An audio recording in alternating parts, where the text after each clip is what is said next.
Today's lunch ay mga kabeshi, nagawa tayo ng pizza. Ayan. So homemade. So nilagyan natin siya ng ham, green bell pepper, at saka ng mozzarella cheese. So ito yung sa akin. So ayaw ng matanda na maanghang. So ito naman yung sa matanda. So without bell pepper. Ayan. So ilalagay na natin sa oven. Ayan. Open na natin. Ayan. Ito pang isa. Ayan. So 180 degrees for 30 minutes. Ayan na natin ang ating pizza. Ayan. So ayan ang sa matanda, pizza margherita. So i-cut na natin. Io quello gli chiedo, deve vedere Ecco, come te. sì. Ayan.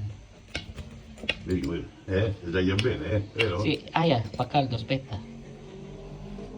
Poi così. Vedi come si taglia bene, Fatta apposta, Poi vero? così. Sì, Vero Gio? sì, sì. Ayan. Quando uno c'ha gli attrezzi, vero Gio? Certo. Se no Questo vuole, è. se deve lanciare, così.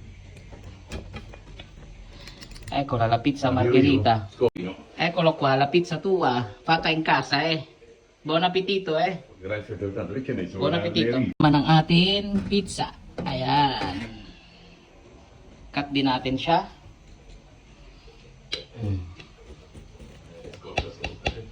Sobrang init pa. Ang bango. Super bango.